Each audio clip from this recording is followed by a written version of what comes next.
Okay, good afternoon everybody. Welcome to this afternoon's Norwich Area Museums Committee meeting. We've had apologies so far from Councillors Thomas, Birmingham, Watkins and Amanda Geithner from East Anglia Arts Fund is unable to join us as well today. Are there any of the apologies anybody knows of? Okay. If it's any help, Councillor Osborne did bike past me as I was walking into the city, so he looked like he was heading in the direction of city. Right. Okay, well, I will speak relatively slowly through the next items. Hopefully he'll be able to chain up quite quickly. Do any members who are present have any declarations of interest? And can I just confirm we've had no public questions or petitions? None received, Chair. Okay, thank you. That takes us on, hopefully with Councillor Osborne rushing towards us, to item 4, which is the minutes. We do have one emendation for the minutes here, which is Councillor Spruce's name had been missed off. So with that included, is everybody happy to receive the minutes from the last meeting for the 6th of September? Great, okay, they're approved then. So we now move to item 5 for today's meeting, which is the Norwich Museum's report for the period covering August to October this year. Robin, if I could hand over to you. Thank you. Thank you, Chair. And I'll be giving this report in conjunction with my colleagues Stuart Garner, who's the Norwich Museum's Operations Manager, and Colin Stott, who's covering the formal learning team at the Norwich Museums.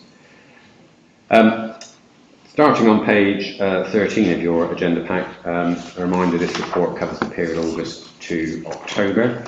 And section 1, just a quick update for members on where we are as a service actually around both COVID and infection control more generally, mindful we're coming into obviously the sort of winter season, and we are still seeing sort of pockets of COVID and increasing levels of other infections as well. So as a service we continue to manage our sites carefully. We continue to provide some of the infrastructure that was in place throughout the pandemic, including hand sanitizer, some directional signage and enhanced cleaning, as you would expect. Clearly, we're no longer sort of requiring pre-booking of tickets, although that remains an option for visitors, and certainly at busier times, particularly around school holidays, some visitors do take the opportunity to pre-book. And we're largely back at pre-pandemic levels in terms of site capacity. We obviously continue to focus really heavily on those key priorities around ventilation, cleaning and hygiene. In terms of ventilation, again, mindful we're in the winter period and a lot of our buildings are challenging historic buildings where opening windows isn't always a good idea in terms of collections care and security. We continue to use the CO2 monitors that were installed earlier in the year to help us identify where we have problems and then take action to mitigate that. So those have been really helpful for sites across NMS actually, in terms of enabling us to actually understand where we have risk areas around CO2 levels, which obviously then is an indicator of poor ventilation, and we can then take action that's appropriate. That provides security for staff and volunteers within relevant spaces because they can see the monitors and there's clear indicators that show them when they need to take action. But likewise, because the CO2 monitors are all networked through the County Lorraine network, staff and managers can actually review the monitoring data to then look at trends, but also then to do some experimentation around increasing capacity levels where it's safe to do so. And what that's meant is we've been able to bring more spaces back into use, both by staff, by volunteers, and most importantly, schools and other visitors. So we'll continue to monitor that data. We're actually putting in some additional CO2 units to Norwich Museums to improve our sort of scope. We're continuing to run some air purifying units in specified locations, but we're obviously trying to keep those to a minimum, and we're continuing to just sort of encourage good practice on the part of staff. In line with Norfolk County Council, we're obviously now implementing smarter working, so we do have a mix of home working where it's appropriate, but also seeing increasing numbers of staff returning to the workplace, and because of the CO2 monitors, we've been able to sort of manage that with confidence. The other really positive thing is we've been welcoming back volunteers, so indoor volunteering is pretty much now returned to pre-pandemic levels, and again we have methodologies and codes of behaviour that ensure that all volunteers feel safe, mindful that, you know, there's quite a broad range in people who are very sort of comfortable coming back into volunteer settings, other people who are anxious, so it's accommodating those different levels. But I'm pleased to say that across the service we're pretty much back now to pre-pandemic levels of volunteering, and that includes sites here in Norwich, including Strangers Hall and Regimental Museum volunteers. So I'll pause there, Chair, before I hand over to Stuart for the next section, just if there's any questions or comments from members. Thank you, Robin. Are there any questions, comments on that? No, in which case we'll move on. Thank you. Thank you, Robin. It's very much as we were with regards to Norwich Castle opening arrangements at the moment. We're still using E8 exit door as our entrance for Norwich Castle. Obviously, this is whilst we facilitate the Gateway to Medieval England key project. Just one thing I wanted to mention to members, which you may have seen within the EDP, is since the writing of the report, we've unfortunately, as a result of an act of vandalism, we've lost our external lift for the time being. Evidently, a group of youths smashed one of the glazing panels, which is, if you look at the external lift at the castle, it's a cylindrical glass cover cap that sits on top of the lift.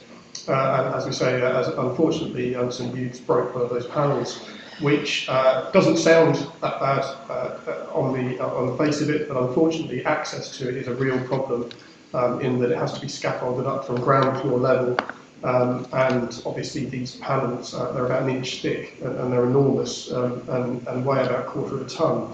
So access is not easy. So we're in the process at the moment of trying to get that open as swiftly as possible. As I say, that was picked up by the Eastern Daily Press, but we hope to have that back up and running again within the next few weeks.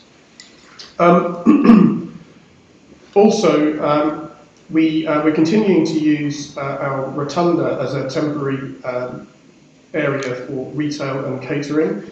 One small change from last time we spoke was that we've now got one of our catering units open. This is the pop-up unit that's within the rotunda, which replaces what was the temporary catering unit, which was on wheels that we had within the centre of the rotunda. But Robin will actually come on to that later in the report, and I believe there's a photo of it there as well. And some of you that have visited the castle recently may have actually seen it in action. Moving on to Norwich Castle ceremonies. The ceremonies continue. This is the wedding ceremonies. Continue to remain very, very strong, with 757 ceremonies completed to the end of October, looking back over a 12-month period. As I say, since the pandemic, whereby obviously lots of people couldn't get married, we're still seeing the after effects of that, in that we are seeing an increase in numbers. And actually, it's just over 15% increase compared to pre-pandemic levels, where we sat round about sort of 600 to 620 previously. As you can see, we're sitting there at 757. So that's really good. I'll hand back to Robin. Thanks, Chair.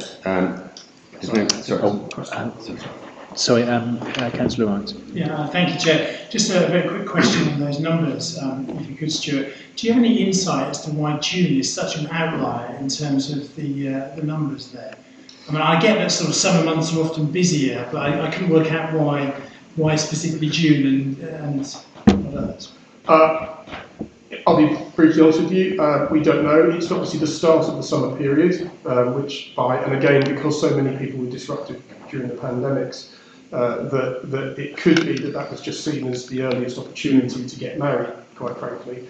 And what we do know is normally ceremonies are booked 12 months, on average they're booked 12 months in advance. But what we've seen is a real shift where we have all of these people that had to change their ceremony details. And I think what probably happened is that they erred on the side of caution in terms of enough time had gone by that it didn't look like we were going to go into another pandemic, and that being the earliest kind of summer month to make it happen.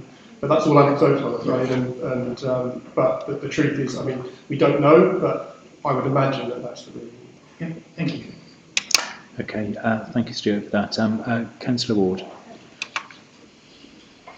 Thank you. Just a comment on the lift. Do we have external cameras covering the lift? And if not, should we get some? We do, yes. Unfortunately, we didn't pick what we had, and this has all been shared with the police, by the way, is we've got a camera that focuses on the front entrance of the castle at the top of the bridge, which then also captures the lift. We've also got a camera that actually focuses on the throat of the lift at the bottom where you would enter it if you were going up. Unfortunately, the incident happened slightly, it was just out of camera shot. So what we know is we'd seen from CCTV the glass breaking, and then by looking at the other camera, directly afterwards a group of youths run in front of the other camera. So obviously broken it and then ran away. But unfortunately, we didn't capture the incident itself. It's just out of the line of sight, unfortunately. Councillor Borchett-Colton. Yeah, following on from the lift, have we put anything on our social media so that if people are going to come and, come to they don't want to get there and then go all the way up to that lift and then they're stuck? No, I know you can go up that other little way, but if you're pushing a big wheelchair and you've got someone in who's, a big person, that's not very good, is it? No, absolutely. No, we've actively communicated that on social media. It's also on our website. I haven't checked. Or No, it's fine. And we've got signage obviously in place as well, but we're absolutely aware that it's an integral part of the access to Norwich Castle, which is why it's so frustrating. Unfortunately, the reason we've had to take it out is because the glass, as it shattered, it's a bit like a windscreen on a car, it's shattered inwards in a million pieces. And we need to be sure that the lift is safe and the glass hasn't fallen into all of the mechanisms. Definitely. But also, it's an electric lift, and obviously it's not supposed to be exposed to the elements, and so we will have it up and running as swiftly as we possibly can. Thank you. Councillor Kidman. Thank you. It's just a quick question on the back of, that's a rights question. I noticed that in June the footfall was also very high, and of course that's outside of the summer holidays, and I was just wondering if there was some explanation why so many people visited in June. Sorry, yeah, sorry, do you mean the wedding footfall as it's on the report 3,223? Oh, maybe I've misunderstood the table. No, that's it's okay. got a number of ceremonies and then it's got footfall. Yeah, the footfall is directly, those are the wedding guests attending those ceremonies. The actual, I can tell you, because the actual footfall for June was 9,070 as a total for the castle, of which, as you can see, a high proportion of those were weddings. That's a lot of guests, thank you. No problem. That's a useful question for me to have asked us now, I understand. No problem at all. Thank you. Okay, thank you. Could I just ask, given that the CCTV wasn't able to capture the incident, is it possible to reposition this so that there would be greater coverage? It's a very good question, and it's quite a complicated answer. Basically, for every CCTV camera, we have to do what's called a DPIA, which is a privacy impact assessment. In which case, unfortunately, the areas where the incident, where seemingly somebody threw something from, is outside, is actually part of Norwich City Council's Castle Gardens, and therefore we don't have, under those privacy impact assessment rules, we don't have any reason why we would capture anywhere else. Unfortunately, it's not captured by any other organisation either. So what we're hoping is that the police, by being able to see the youths then running onto Castle Meadow, which is the direction they ran, that potentially other CCTV could be used to then find out who the individuals were. But yeah, unfortunately, we have to focus our cameras on the areas for its intended purpose and nowhere else. Okay, I see. Thank you. Councillor Wright. Thank you. Just on that point, I think in terms of the way the legislation is framed with regards to the Data Protection Act 2018, you could say there is a legitimate grounds for capturing that data that sits outside of your direct purview because it's necessary for the prevention of the security of your property. I think that would be fine as far as the Act is concerned. And I do some of this for a living, so I think that would be a legitimate thing. So worthwhile getting back to your DPO on that. Thank you. Yeah, certainly something we can look at. Actually, it's frustrating because the camera in question is actually the opposite side of the throat of the lift at the bottom, and actually it's got a really wide arc of view. It's just that where they were was just outside, but absolutely taken on board, and we're continually reviewing our security arrangements and certainly look at those lines of sight. Thank you. Okay, thank you for that. Robin, if I could invite you to continue the report, please. Thank you, Chair. And I was just going to instantly hand over to Colin Stott, who's going to introduce the learning section. Thank you. Thank you, Robin, and good afternoon, everyone. So, the schools team have been very busy again this term, welcoming lots of schools to our sites across the city. You'll see the table here, how many students came to each of the sites in September and October. We've also included some figures for the first half of November in there as well. I can report that certainly the slots at the castle, bearing in mind we are on slightly reduced capacity at the moment because of the key project, they're all full for the autumn term, and we have a waiting list in case of cancellations, but we're also booking up in the spring term very quickly as well. So very, very good demand from schools, which is really reassuring. And the other reassuring thing is that we've had less disruption from COVID than we might have perhaps expected at this time of the year.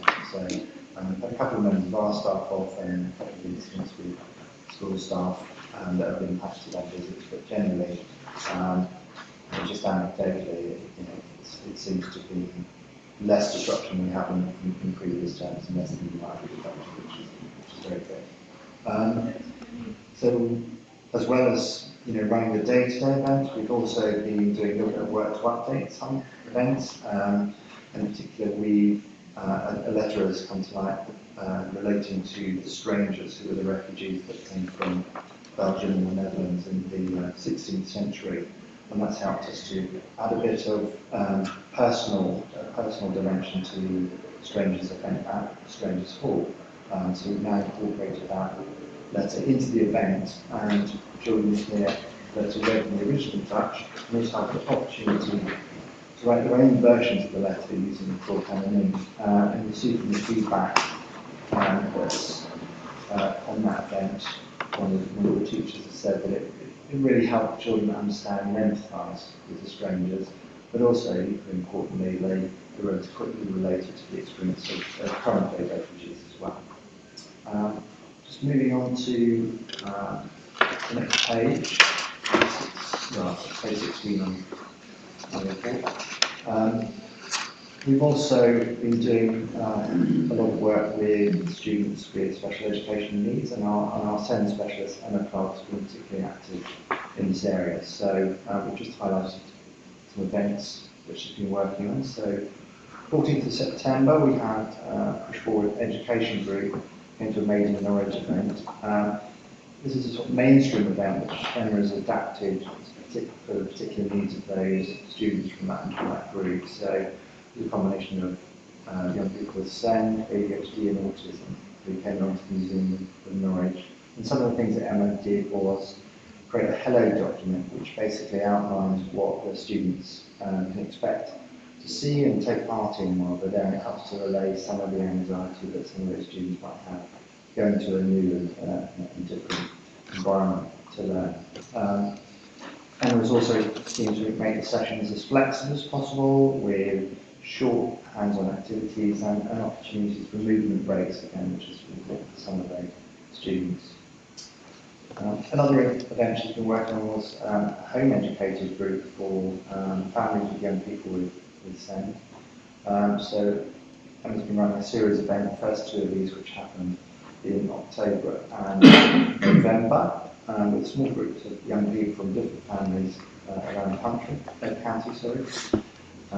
castle. And again, many of those young people had diagnosis of ADHD, autism and other special needs. So For those sessions, we focus on ancient Egyptians, Anglo-Saxons and Vikings. Again, Emma used the Hello document to set out what's going to happen in these sessions, and she had breakout activities as well for young people, and an element of self-regulation, so there were options that young people could choose from, depending on what their needs were and their interests were, and also to enable them to take part in the activities at their own pace, which takes a bit of juggling, but fortunately Emma and the team are very good at adapting as they go in those sessions, but with a very clear framework to work to. Again, I won't read it out, but there's some very nice feedback there from one of those sessions. Moving on to the Sing Twins Slaves of Fashion, so we had a very successful private view for the exhibition at Castle, with over 20 teachers from all over Norfolk attending, and then several days went on to book our Slaves of Fashion events at the Castle. Also there, which is a private tour of the exhibition led by our curator Rosie Gray, who led on creating the exhibition with the Sing Twins. And as I said, they were able to sign up to the associated school events following that private view. Page 17, we also ran an A-level environment conference in October. This is an annual event which is run with colleagues from the Tyndall Centre for Climate Change Research. And we had over 40 sixth form students taking part from a number of schools across the county. They took part in a series of different activities. We had Digging for Life, where they found out about soil chemistry with Dr. Maria Hernandez Soriano from the John Innes Centre. We had a session with our natural history curator, David Waterhouse, Dr. David Waterhouse. We talked about how useful natural history collections are to scientists. We had other sessions about communicating environmental issues in museums and mapping the natural world with Tom Russell Grant from the County Council, who talked about how studying of dendrochronology and helps to give a better understanding of history and environmental issues. And there was also a session about invasive non-native species in Norfolk, which are becoming an increasing problem across the county, particularly in areas like the Norfolk Broads.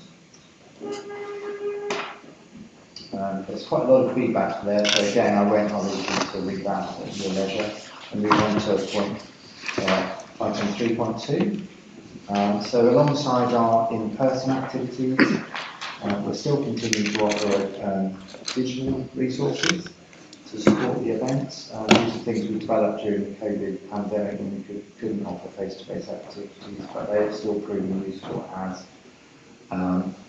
supporting activity and resources for the in-person events. So we've got a number of high-quality resources with curriculum links, activities that can be led in the classroom by teachers to prepare for visits and also to get the most out of the visit with follow-up work in the classroom.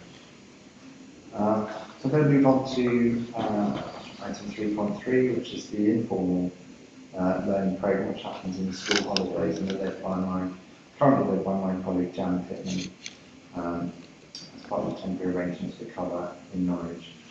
So Start Saturdays is a creative skills and wellbeing programme for children at the Museum of Norwich.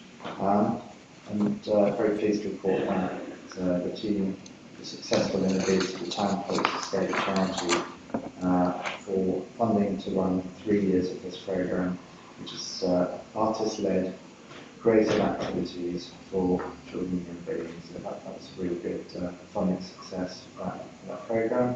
So the session started with making it in Norwich. We'll start with making it in Norwich in February.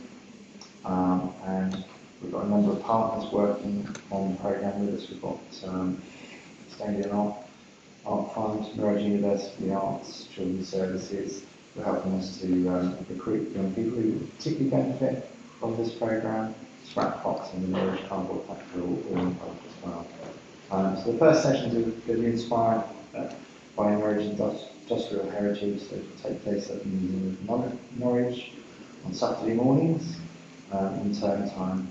We're very much focused on making things in response to the collections with the objectives of helping to connect young people with their local heritage, providing a sense of belonging, and also giving them opportunities to develop their own creativity. Moving on to the Norwich Key Activity Plan. Jan and the team have been very busy with activities to support the activity plan, including British Sign Language tour of Strangers Hall, which was developed with Martin Glover, who's a deaf architect, and BSL user with extensive experience of delivering tours and workshops in arts and heritage settings. So developed the first tour for deaf visitors at Strangers Hall, and that's going to take place on 15th December. The idea is that the tour that's developed there will continue at Strangers Hall, but will also inform development of similar tours at the castle when the keep opens again following the development. We've also been having fun with a murder mystery event in October at the Castle Museum.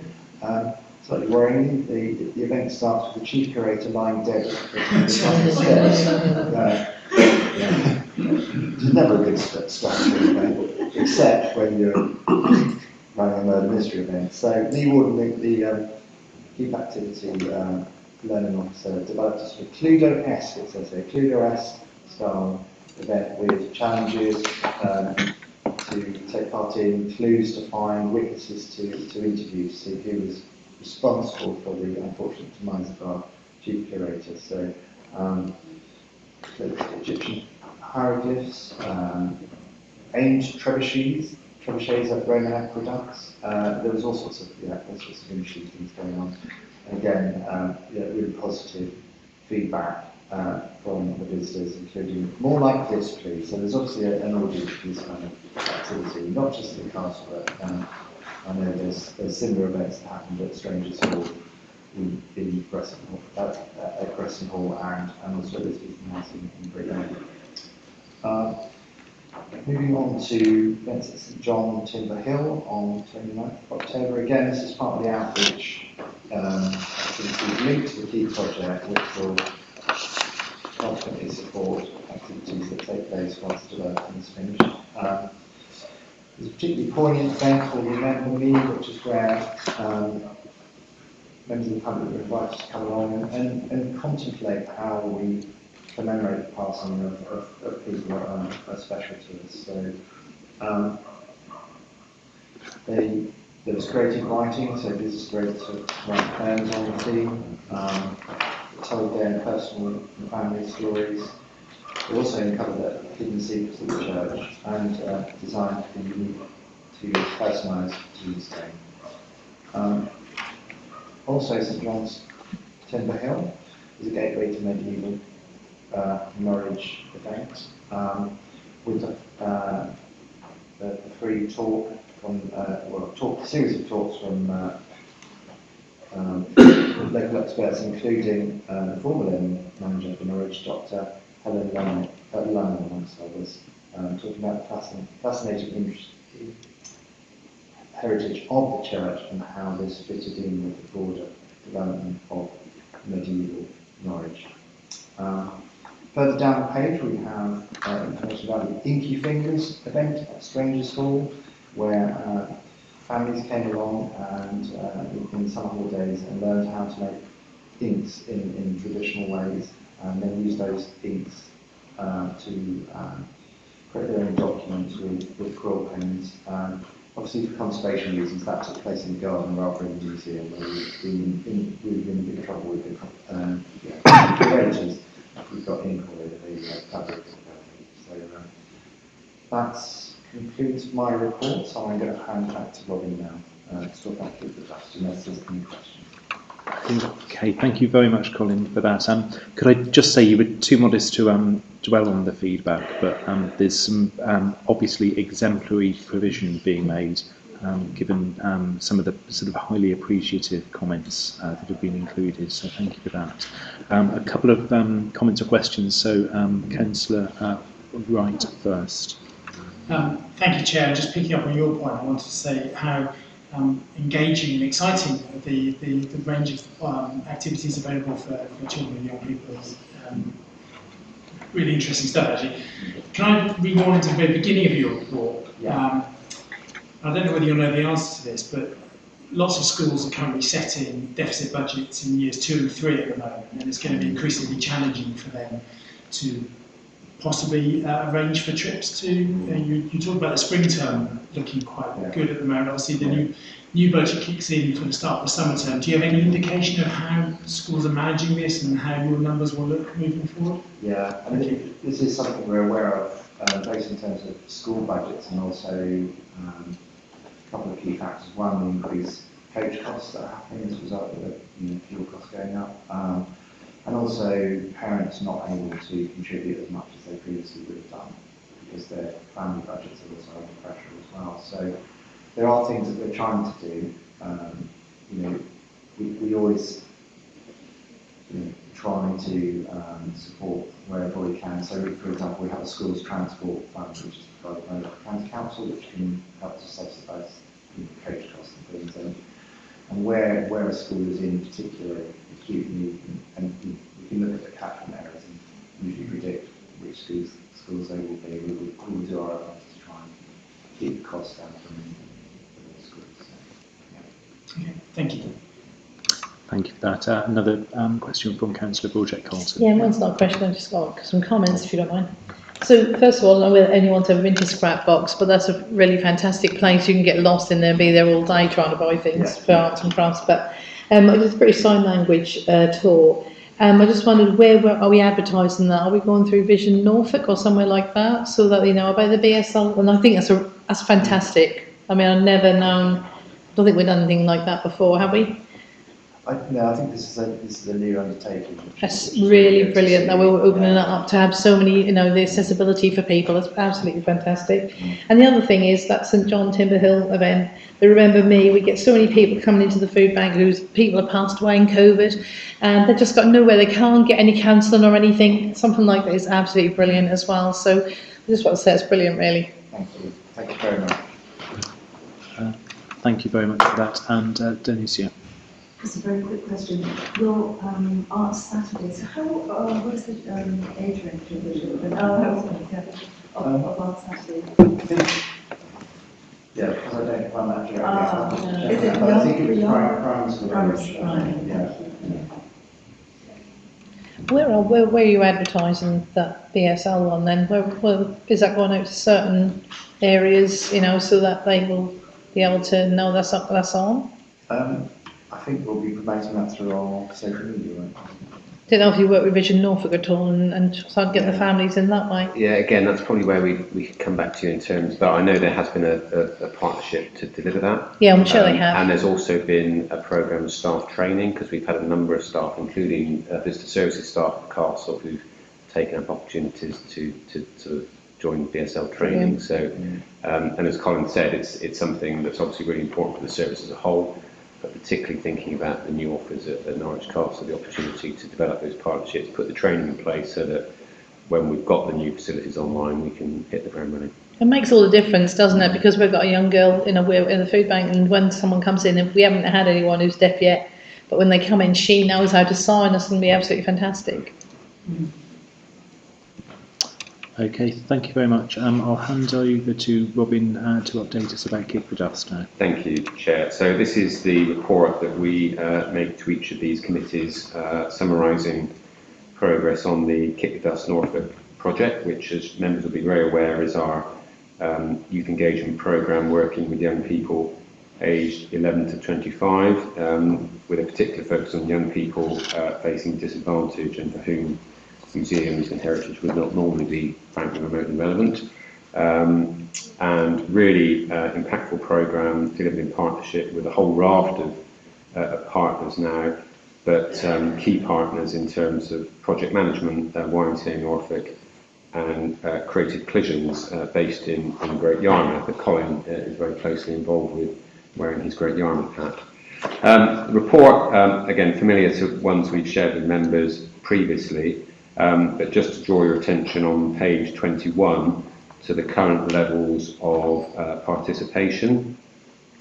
So up until the 18th of November, when this report was created, since the project began in October 2018, we've seen now 13,022 interventions involving 4,178 individual young people taking part in 6,630 hours of activity.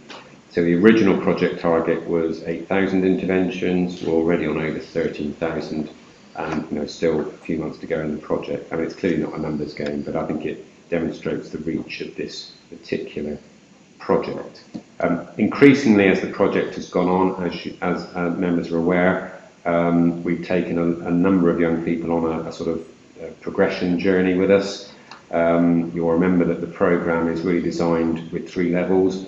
Player level, which are those initial interactions, a one-off activity and events.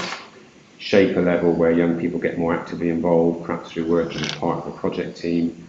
And then leader level, when they're actively involved in shaping the project, participating as volunteers, taking on traineeships, getting involved with steering groups, etc. And we're now at 72% of all activity involving young people in leadership or designing roles, and a lot of that is of what we would characterise as leader level. So during the life of the project, obviously we've seen a lot of young people really able to develop, and we've been able to offer them different opportunities as the project has gone forward. Moving on to page 22, again, data that members will be familiar with. We've now had something like 334 staff take part in training supported through the programme. And we've also provided training opportunities to 45 young volunteers. We've supported a number of young people into our bursary traineeship programme. A number of those have then gone on to secure employment, which is absolutely fantastic. And a number of those young people have obviously been routed to us via the YMCA and other partners. We're currently piloting what we characterise as a pre-traineeship model at the moment, where we're offering 10-hour paid training opportunities to young people in a week over an extended period. And those young people will also be in receipt of benefits, so the amount of hours they're worked is tailored to not create any problems for them in terms of their benefits, but it's also providing them with really valuable on-the-job training to help them improve their employability skills. So, for example, we have one young person based in the Museum of Norwich, and another young person based with the front of house team over in Great Yarmouth at Time and Tide. We're continuing to obviously target a lot of our activity around supporting young people, particularly those facing challenges around wellbeing and mental health. And something like 24% of the young people we're currently working with are reporting mental health issues, which is just a sort of sad sign of the times, really. And I think the post-COVID environment, I don't think those figures come as a great surprise, but I think it underlines the value of this type of programme that really is offering opportunity to young people, including those on the margins. We're continuing to work, as we've reported previously, with a whole range of partners.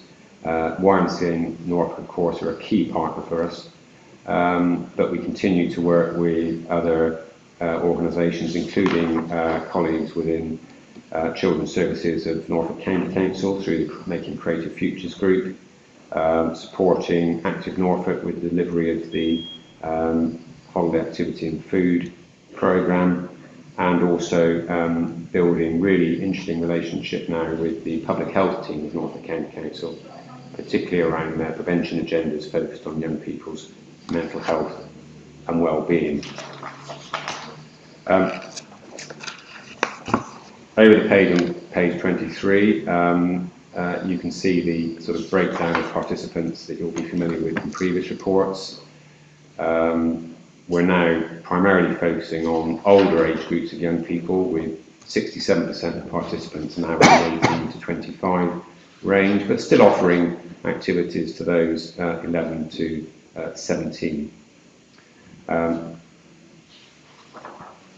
leave you to obviously look at those detailed stats at your leisure, but going over the page to page 24 in terms of the breakdown of target audiences, again sort of underlining the impact of this programme on young people who would normally find difficulty accessing culture and heritage. So 34% of participants YMCA clients, 11% SEN, 9% NEET, 8% outside of mainstream education, 5% looked after children, 4% young offenders, etc. So, and a number of the young people we work with, obviously fall under multiple categories. We continue to track the performance of this project against the 12 other Kick the Dust projects. Our project was one of 12 funded by the National Heritage Fund, and the majority of the funding for this project continues to come from the Heritage Fund, and that funding remains in place until end of March 2023. As we've been moving to the end of the current project, we've obviously been looking at the shape of future activity, and the pre-traineeship offer I mentioned is a good example of that. So we have been developing a relationship with some new partners, including YMCA Leicester, who were another Kick the Dust project provider. And they have particular expertise around supporting young people into paid training. And we're looking to combine our skills and experience as part of a new project application to the National Lottery Heritage Fund. I'm pleased to report that the round 1 application was submitted back in the middle of November, following the receipt of a green light from the Heritage Fund on the back of a submission and expression of interest. So a round 1 funding application has now been submitted to the National Lottery Heritage Fund. We should hear the outcome of that in March. That project, if it's successful, will see us working with YMCA Leicester to deliver a project that actually has a broader geographic reach, covering east of England and East Midlands. It'll be building on our existing programmes, working with young people, particularly focusing on providing structured employment routes into the heritage and museum sector for the most disadvantaged young people. It will also focus heavily on building skills and confidence within museums so that staff at all levels and organisations feel confident working with young people, whether it's through their own youth engagement activities or in some cases hosting a paid traineeship. And we're going to be working with the regional museum development organisations, which in the East of England is SHARE, managed by the Museum Service, to support that project. So really exciting project that very much builds on the experience of what we're doing.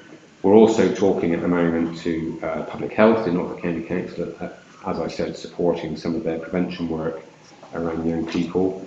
And I'm also pleased to report that our Arts Council England National Portfolio Organisation funding has been confirmed for the next 3 years, and includes some additional funding to support our Kick the Dust activity. So really encouraging that we should be able to maintain momentum on this project and also build on the great experience and the really strong partnerships that we have developed, and we'll obviously keep members informed about the progress of the current activity, but also as new programmes begin to take shape. And I'll pause there, Chair. Thank you very much, Robin. Are there any questions or comments from anybody? In which case, Robin, could I hand back to you to take us through to the next part of the report on the Royal Palace Reborn? Thank you, Chair. So we will look to facilitate a site tour for Area Museum Committee members in the new year, if that's acceptable. because a lot has changed on site at Norwich Castle, that you'll be pleased to hear. What I've done in the report is provide you with some images of the first phase that's been handed back to us, which is the rather glamorously named WC block area, which we're going to have to come up with a better name for, frankly, but it does what it says on the tin, really. So this is section 1 now, returned to us on the 11th of August, and any members that have been to the castle since then will hopefully have even had the chance to use the new facilities, which are accessed off of the rotunda at first floor and ground floor levels. These provide really important new sort of toilet infrastructure to support the new site offer and increased levels of visiting, mindful that we have an ambition to increase visitor numbers by about 100,000, certainly in the first year or two of the project. And the WC block area also provides a significant improvement in terms of accessible toilets, baby changing, and a new changing place, which is a really significant step for the castle, I think. There are a small number of changing places available in the city, and we're really thrilled to be able to offer that facility, and that will be available with free access to anybody that needs to use it. We also have, as part of the handover of that first phase, the pop-up cafe that Stuart mentioned, which services the rotunda, so the temporary unit that had been used to provide catering in that space has now been removed. What I've provided in the report are a few sort of images for those of you that haven't had the opportunity to explore the toilets at the castle. What you can hopefully see is the way that it very much also showcases the castle fabric itself. So we've created some new viewpoints looking up the face of the keep wall. We've also left exposed in the corridor, giving access to the toilets at ground floor level, some of the original Norman footings that were exposed for the first time as part of this development. So rather than covering them up, we've actually left them exposed and they've been interpreted. So that's actually the literal foundations of the keep itself. And then you've also got a few images of some of the new spaces that have been provided, including ambulant disabled toilets, baby changing, and the new changing place facility, which has now been formally registered on the Changing Place National website. So that means people looking for changing places, if it's not live now, it will be very shortly, will be able to see the Norwich Castle changing place listed. In terms of other work, as I say, what we'll try, Chair, to arrange a tour of the site, but within the keep itself, really exciting because you can now walk along across the new floor levels. So all of the main steel structures have now gone into the keep interior, and all of the main floors have now been created, including the principal floor level. To the extent where later this week we've got colleagues from the British Museum visiting us to view the markup of where the cases will go in the British Museum gallery. So we have the floor. What we're now doing is a bit like sort of built-in squash floor, marking up with tape the positions of the cases that will be carrying the British Museum objects. So lots of work going on within the keep itself. In the adjacent entrance area and Percival Wing, as it's known, which will house the new visitor entrance, shop and cafe. Again, good progress now being made. Demolition work about to commence in sections of the Percival Wing, along with the creation of the sort of ground beams and so on that will support the structure. And again, we're due to be ordering steel for that section, fingers crossed, later this week, which means that will be able to sort of move on in terms of progress immediately in the new year. So really exciting to see the new sort of areas literally taking shape in front of us. And I'm sure, Chair, when we do take members into site, they'll see the amount of change there has been, which is really exciting.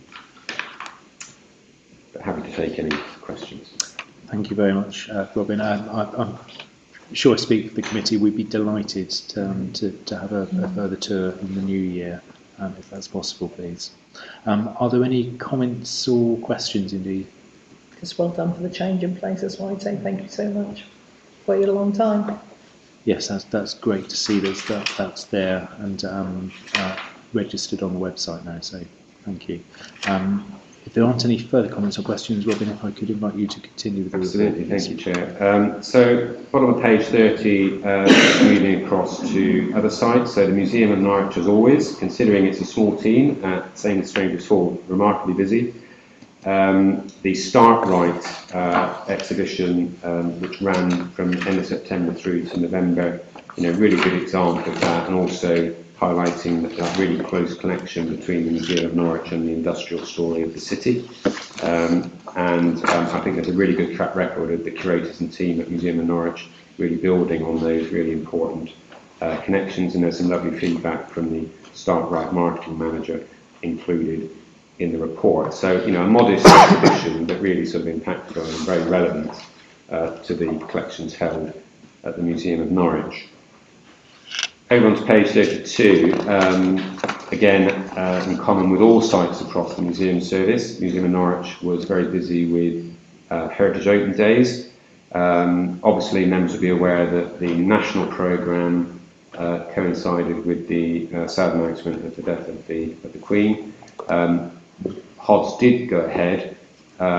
We obviously sense-checked all of the activities to ensure that the tone was appropriate, and there were some adjustments made.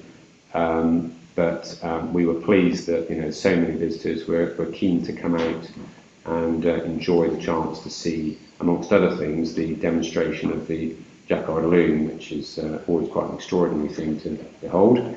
And again, really sort of a good team effort on the part of the small team based at the Museum of Norwich. We also saw back in October the launch of the Ketchabellian VR unit. So this has been provided to us by colleagues in South Norfolk District Council. I think it was previously in the Wyndham Heritage Museum, but it's now going to be a sort of pretty much a permanent installation at the Museum of Norwich. So there was a nice event to sort of mark the introduction of that to the interpretation on that site, and it also was complemented by a city tour led by tour guide Paul Dixon, which obviously tied into the Tombland book, which was very successful. As always, Museum of Norwich, it is very sort of alert to opportunities to support either national campaigns, so Black History Month, a really nice example of that, or community celebrations and community events. I think the real strength of the Museum of Norwich is as a museum for its communities, and curator Hannah Henderson does a really good job working with a range of local organisations like Art at Work CIC to support different types of activities and exhibitions on site. And again, if you go on to page 34 and 35, other examples of that sort of relationship with local organisations. So the Visit Norfolk event, the English Plus event, particularly interesting because that sort of reinforced the connection between the Museum of Norwich and Norwich Castle. And it shows one of the opportunities that our curators and colleagues have through being part of a bigger service, so that we can draw on experience of people like Francesca Vanca to support sessions that otherwise are delivered through the Museum of Norwich. And members will be aware we've had quite a bit of activity supporting English Plus activities across a number of our sites. As always, Museum of Norwich was busy with summer holiday programmes, was always very creative about finding different ways to bring visitors in, and that extended as well to October half term, where they had a very successful Halloween event. And similar territory on page 36 with Strangers Hall. Again, a really creative team, always looking at opportunities to present the site in a different way and use the collections in a different way. Another example of working successfully with colleagues from Norwich Castle is the Go Wild in the Garden event, which took place back in sunny August, seems a long time ago, in Strangers Hall with support from Natural Sciences curator Dr. David Waterhouse. And Kathy Terry has provided a really interesting sort of summary of all the different activities that have taken place at Strangers Hall, including activities delivered through Kick the Dust groups of young people, and likewise at Museum of Norwich, and I think we'll be reporting on this at the next meeting. The Museum of Norwich actually hosted the launch of the Biodica Raids project, which was curated by, again, a group of Kick the Dust young people.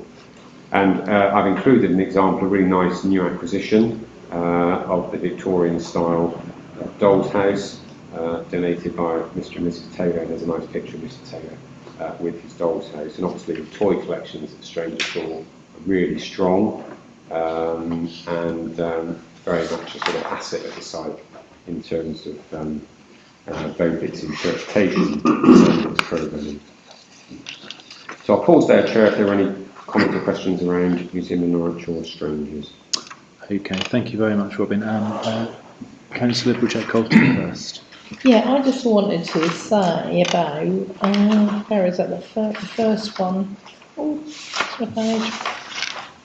It's about Southall's Way. I didn't realise that James Southall was the founder of the firm, and Southall's Way, we had a start rate factory in Sewell, and we saved the actual archway so that could go back into the new building. And I didn't realise he was the founder, because they got Southall's Way right near the start rate factory, so it all fitted into place. Yes, so thank you very much. And next, thank you very much for that, Councillor Ward. Thank you. Yes, there is a new small exhibition at the Museum of Norwich, Threads of Connection, which I visited last week, which is well worth a visit. And also in the same week that that exhibition opened, a local author launched her book called The Devil's Die. It's by Jenny Neal, and it's all about the weaving industry in the 1500s. It's a shame she didn't approach the museum, because they would have gone together very well. Yeah.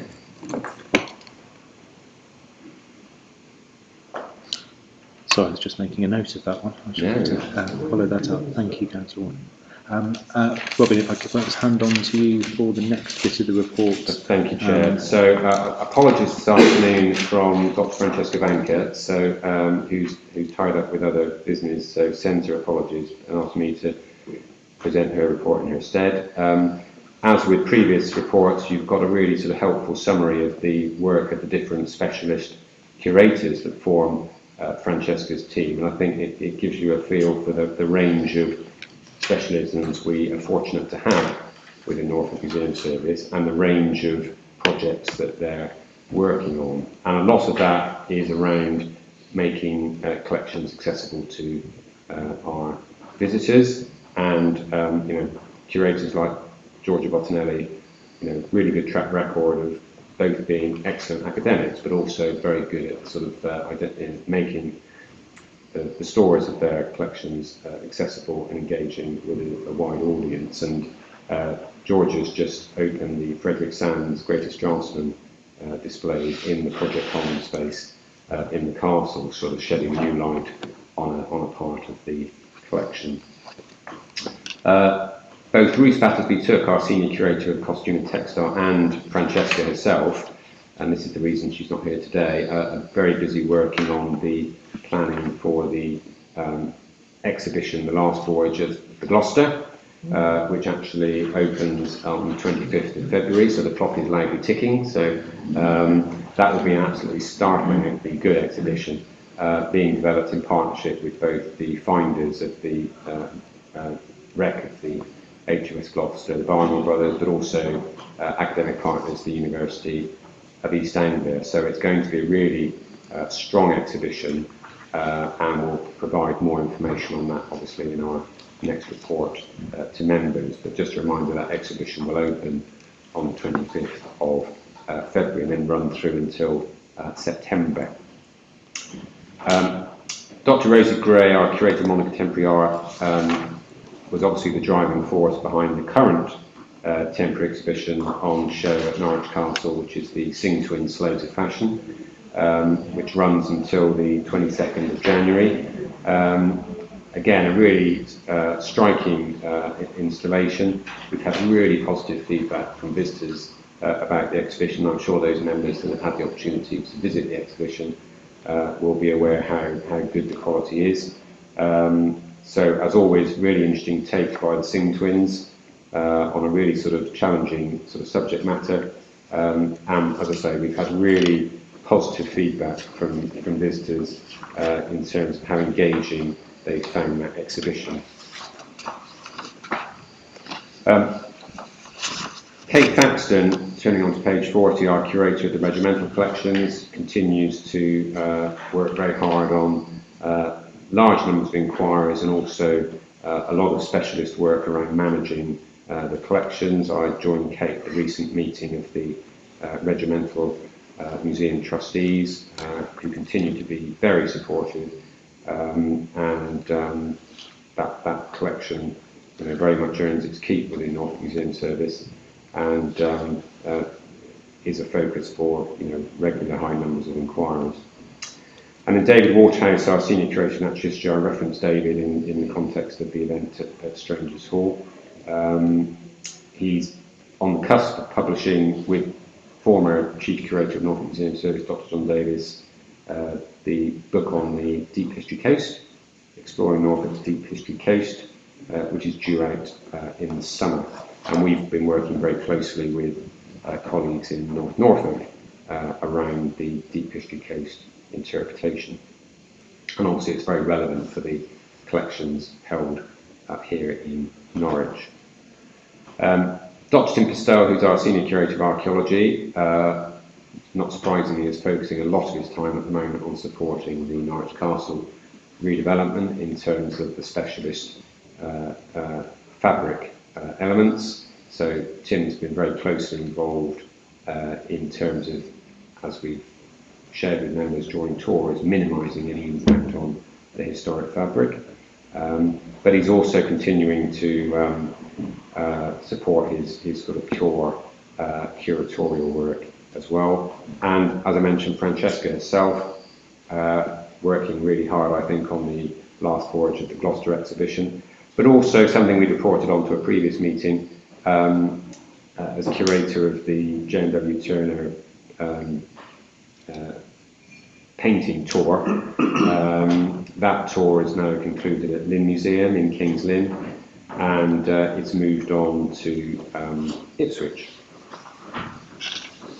So it's now, the Turner painting is now on display at Christchurch Mansion, and it'll be next on display at Time and Tide in October of next year, in an exhibition that's being created for the temporary exhibition gallery at Time and Tide Museum. And I think I'll pause at that point, Chair, but obviously happy to take any questions or comments. Thank you very much again, Robin. Are there any questions or comments from anybody? In which case, Robin, could I hand it back to you for the next part of the report, please? Thanks, Chair. I'll just neatly hand on to Stuart, if that's okay. Thank you, Robin. Section 8.1, the Castle Mound cut. Members may have seen a bit of hustle and bustle around the mound in recent weeks. We've had, for the first time in a couple of years, the mound cut, which is actually facilitated by Norwich City Council. And it's really important, actually, so I just wanted to speak about it because, as members may be aware, the mound itself is an ancient scheduled monument, which is obviously the highest listing that you can achieve, and as such, Historic England recommend that there are 2 conservation cuts per annum. Unfortunately, again, because of lockdowns, that's not been possible in the last couple of years. And so as a consequence, the mound was very long, to say the least, in terms of bushes and etc. So it was quite a feat this year, which is why on average it takes about a week, but it's actually taken about a month this time round. Which is, as I say, really important piece of work. The reason it takes place is because we need to ensure that there isn't that the mound doesn't slip at all, and that the soil is nicely knitted together. And so it's actually an important part by keeping it tight to stop soil erosion and roots being able to grow that could otherwise destabilise the mound. And on one of the photos there, you can see the extent of the works is such that all the way around the mound, at every 100 feet, they had to install scaffold access towers in order for personnel to be able to safely navigate over top of the historic railings. and actually conduct the cut whilst tethered to a vehicle using strimmers. So it's a really painstaking, sort of inch by inch almost piece of work, and then they have to get obviously all of the cuttings off the mound as well. So hence why it was a big undertaking. The only section that hasn't been completed is the area directly around the castle keep, because the ongoing castle keep project works, where the Morgan Sindall's construction compound is, meant that they couldn't safely tether onto anything, and as such, that piece of work will be completed once we remove the hoardings on the conclusion of the keep project. Section 8.2, Shire Hall Courtroom, just an update. And there's been some developments actually since the time of writing this report. We have been through a tender process and identified TC Garrett as the appointed principal contractor to complete the remedial works. We were just awaiting the sign-off of the listed building and planning consents, which actually has happened. It happened last week. So thankfully that's all been signed off now, and so works are underway in order to get that work started in earnest, of which we anticipate the works to take approximately 6 months. So we'll be looking at summer next year to get the courtroom back in action, which would be a very welcomed piece of news. Section 9, visitor numbers. I've included there the visitor numbers for since the start of the financial year, 1st of April, for all of the Norwich Museum sites. What we're seeing is a slight downturn in numbers actually, which is consistent with the heritage sector.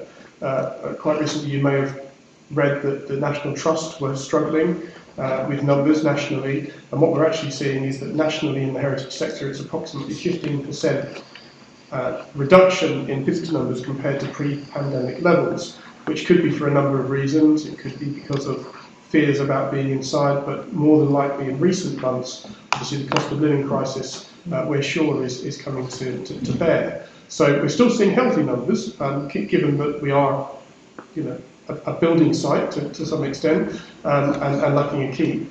But nonetheless, we are seeing that impact also within Norwich museums. But happy to take any questions.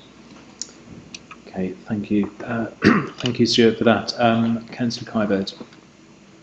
Thank you, Chairman. As regards the Shire Hall, dry rot can often be traced back to inadequate maintenance of gutters, if you like. Has that been noted, and will there be an annual inspection of all gutters and maintenance to prevent reoccurrence? Absolutely. Prevention is better than cure, as they say. And you're absolutely right. It was the dry rot has been prevalent there, the specialists believe, for decades, and was as a result of a historic roof leak, which is now being addressed.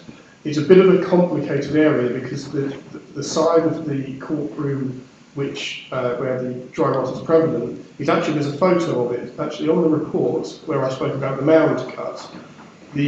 One of the photos there, you can actually see, it's at the bottom of page 43, it's the bottom left-hand photo, you can actually see the scaffolding at the base of the mound, that's the side of the courtroom which is actually has the dry rot. And you can see the scaffold there is actually for access for those roof repairs which are ongoing.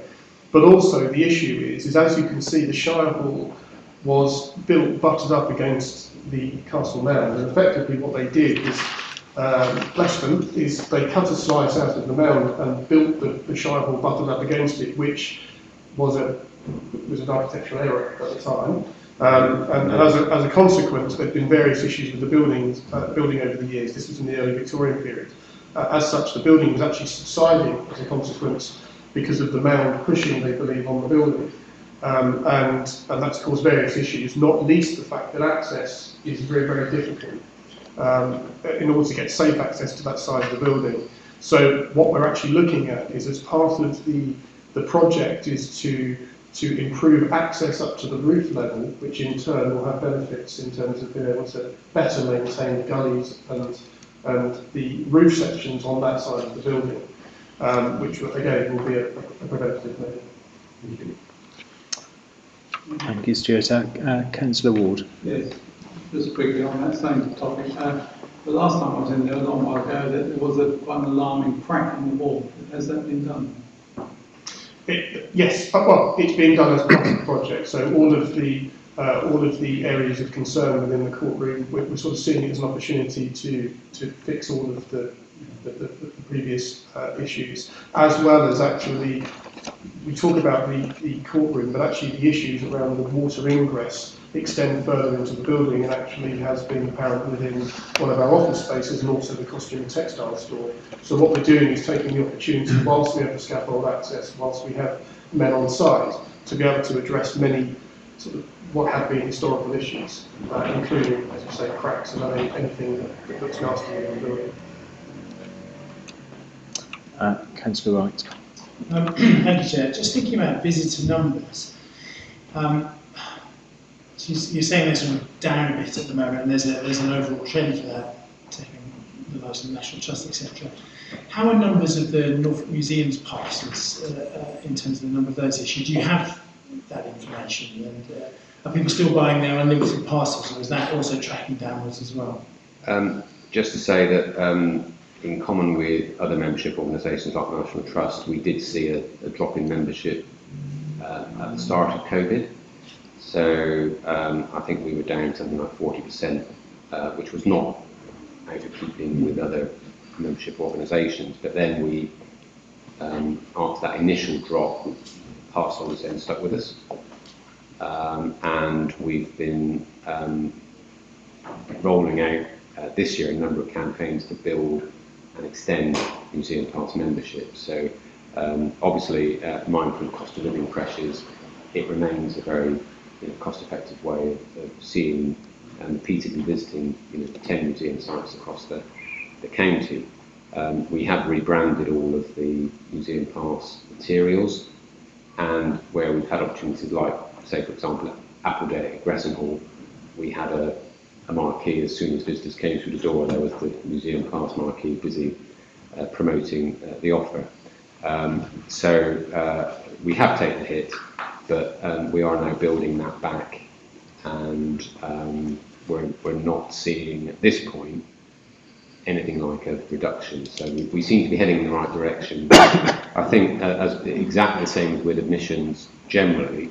As Stuart said, we know that we're not out of sync with what's happening in other sort of parts of the heritage sector, and we have seen the sort of long tail of COVID impacting on certain categories of visitor, I think, who are more reluctant to come into indoor settings still. But we're also seeing cost of living impacts, and museum pass, I think, remains a real priority for us, but also a very cost-effective way of people visit. Great, thank you. Thank you for that. Just to go back to the Castle Mound cut, Stuart, you mentioned that it won't be completed until the construction work for the Castle Keep has finished. Does that have a potential for impact on that area of the Castle Mound?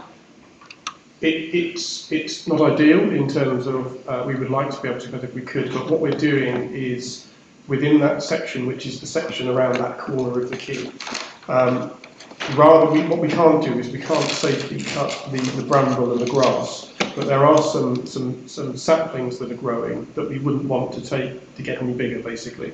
So what we are doing as my emergency is using a company that's going to use special access technique, special access contractors that will actually be able to gain access to the mound from below to remove those saplings. So in an ideal world, obviously, we'd like to be able to cut all the way around. It's just not physically possible with the hoarding line around the castle at the moment. And the fear is we don't want to do damage to the historic railings, the Victorian railings around the top of the mound.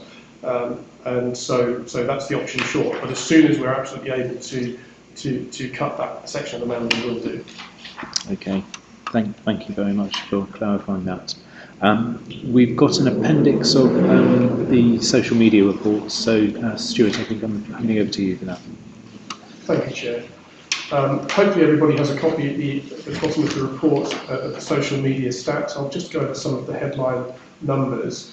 So Norwich Museums has gained 1,433 new followers in the 3 key areas, which is Facebook, Twitter and Instagram, which represents a 2% increase, which means that Norwich Museums now has 67,462 followers in total across the 4 platforms.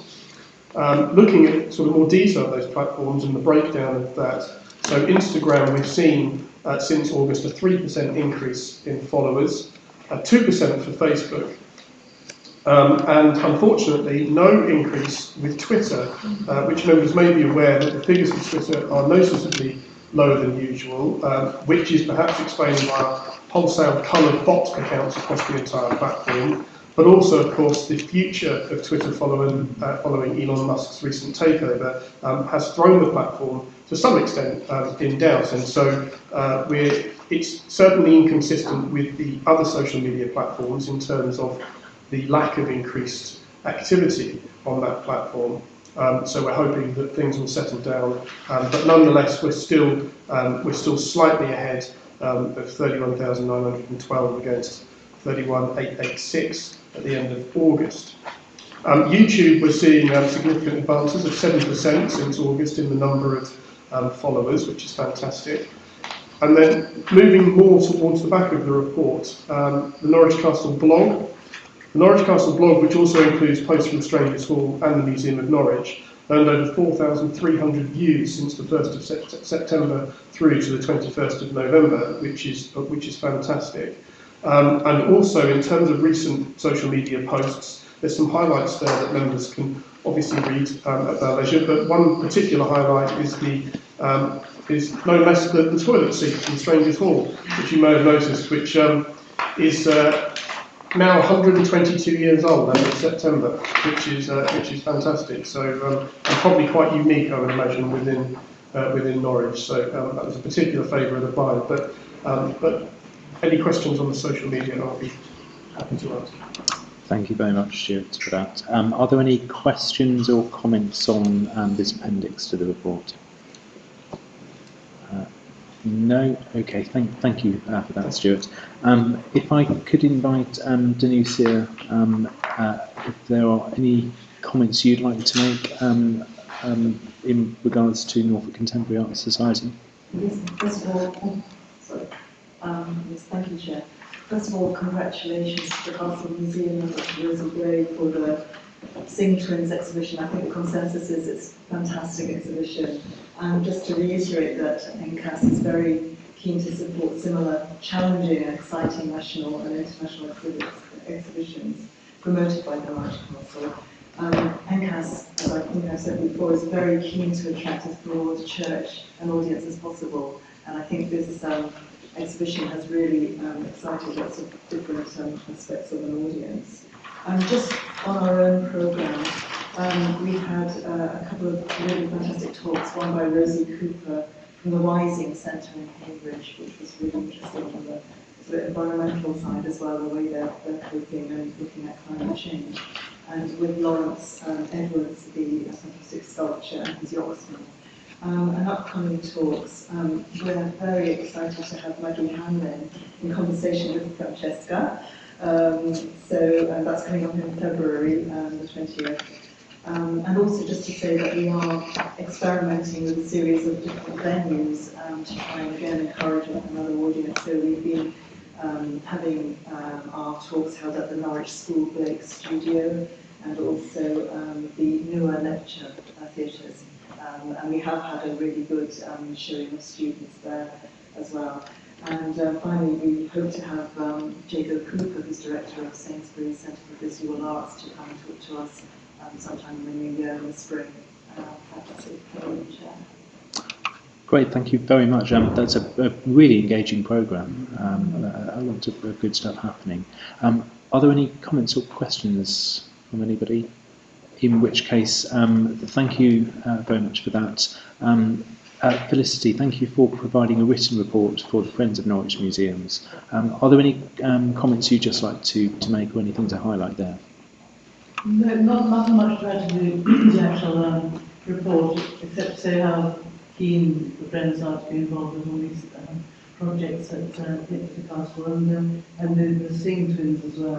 So thrilled about that, and we were able to, along with other organisations, give some money towards a large piece that's in the centrepiece in the gallery, and which is a tremendous tool for education and all sorts of work done for the public and for children as well.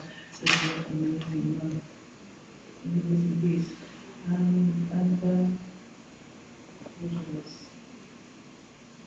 The interviewer also came to our attention because we had also managed to, along with other organisations, give some funding for that. And Esther was, I think, was doing some extra publicity towards that. And I haven't seen anything actually in the UP, but I think that she had better exposure in other directions.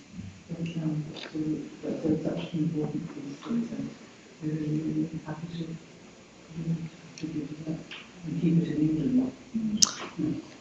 Yes, thank you very much for your support for that. Councillor Ward. I'll just ask a question on Theatre Duo, which you might know. Why is it not included in the painting, as it was owned at the time that painting was done? I don't know. It should have been really, it's such a fine piece.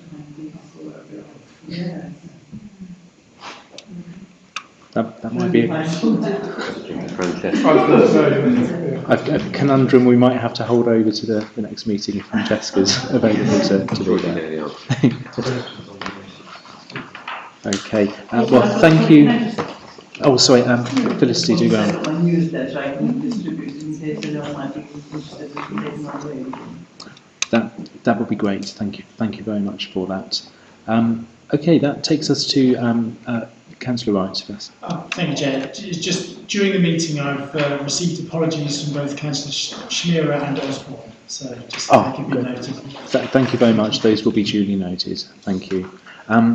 That, as I say, takes us to the end of the report. Thank you everybody for your time being here this afternoon, and this meeting is now closed. Okay. Thank you.